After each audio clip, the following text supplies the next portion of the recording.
या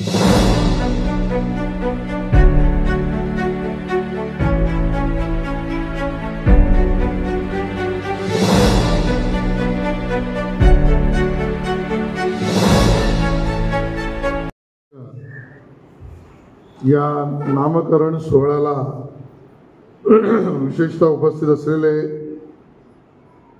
सन्माननीय विठ्ठलराव कांबळेजी, जितेंद्र म्हात्रेजी, आपटेजी, कोरगावकरजी, पठारेजी, महादेव शिवगण, आशाताई मराठे, मोठे सर,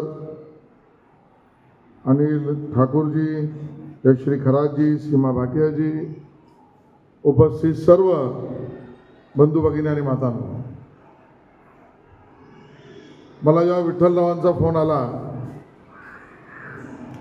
आणि ते असं म्हणाले की या रस्त्याला आता आम्ही चेंबूर एज्युकेशन सोसायटी मार्ग हे नाव दिलं आणि त्याचं आता अनावरण करायचं आहे, त्यावेळेलाच माझ्या मनामध्ये 1980 ने 90च्या दशकातल्या जुन्या आठवणी जागृत झाल्या. हा सगळा परिसर खरं म्हटलं तर चुकीचं होणार नाही की या चेंबूर एज्युकेशन सोसायटीच्या शाळेत आणि प्रांगणामध्ये अति ऐतिहासिक असे कार्यक्रम आणि निर्णय झाल्याचे मला दिसत आहे.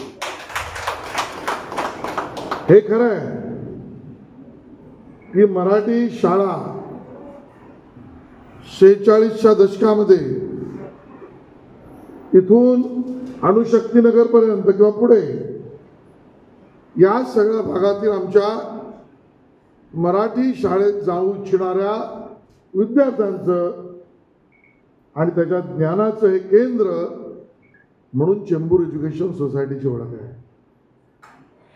लढा खूप आहे. 46 ते 2025 मित्रांनो, मी तुम्हाला अनुभवाच्या आधारावर सांगतो, कुठली संस्था ज्या वेळेला इतकी मार्गक्रमणा करते की 50, 60, 70 वर्ष त्या संस्थेच्या कामामध्ये आणि कार्यभारामध्ये चढ आणि उतार हे येत असतात.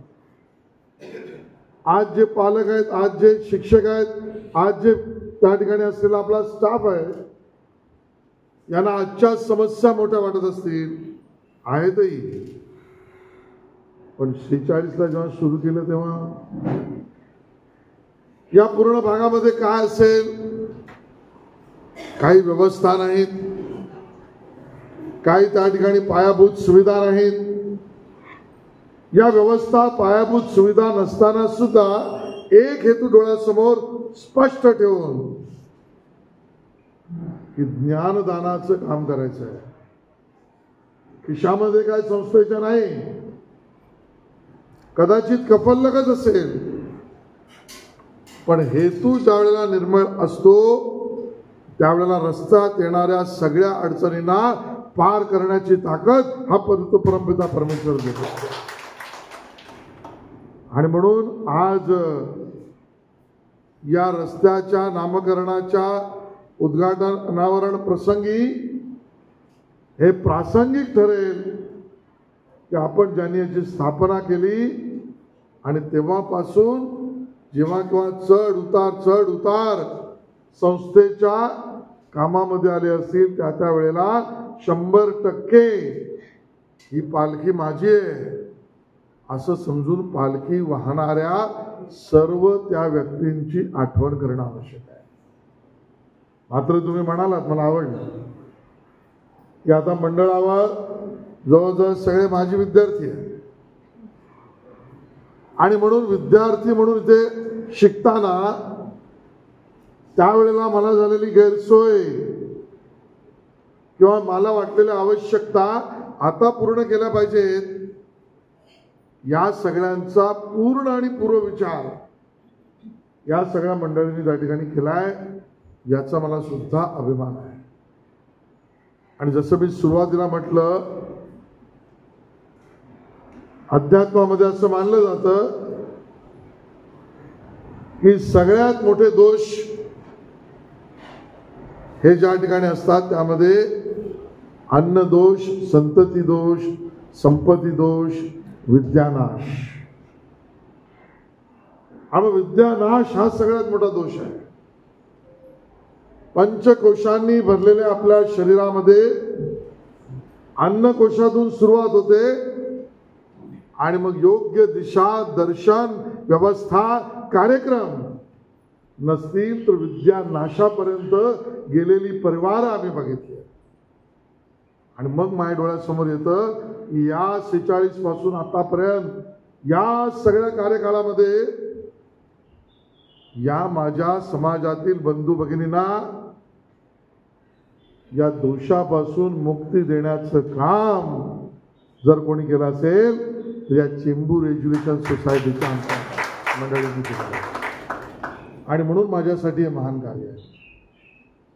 याचा उल्लेख मी सुरुवातीला केला.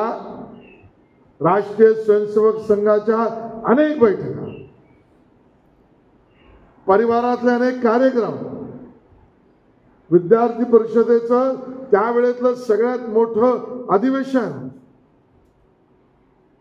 याच प्रांगणामध्ये या ठिकाणी झाले.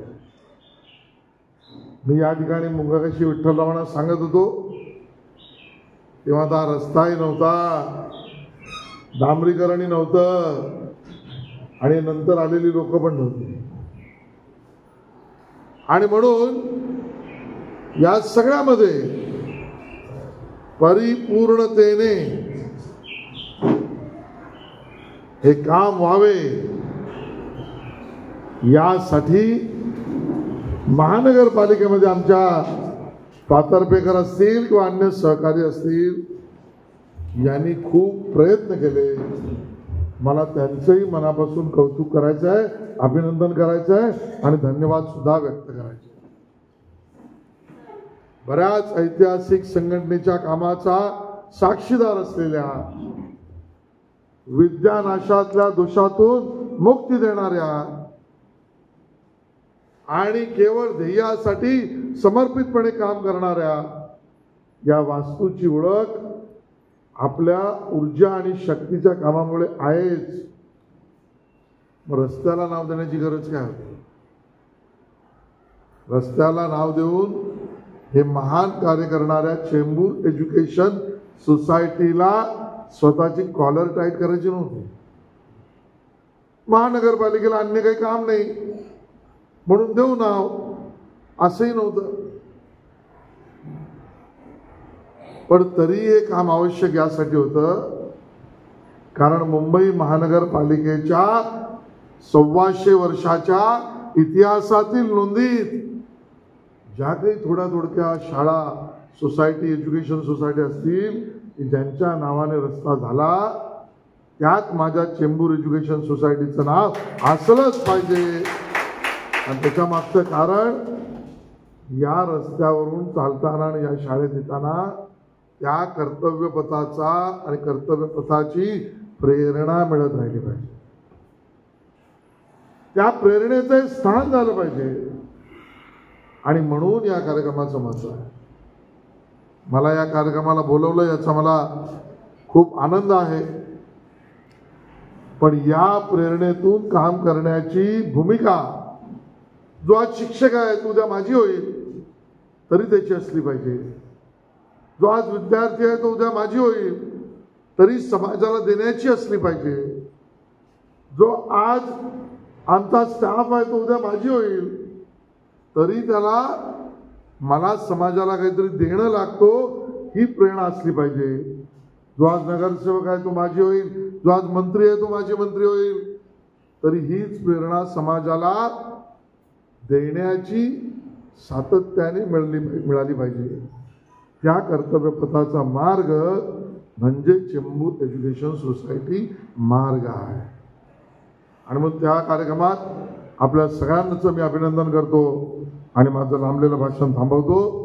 जय हिंद, जय महाराष्ट्र.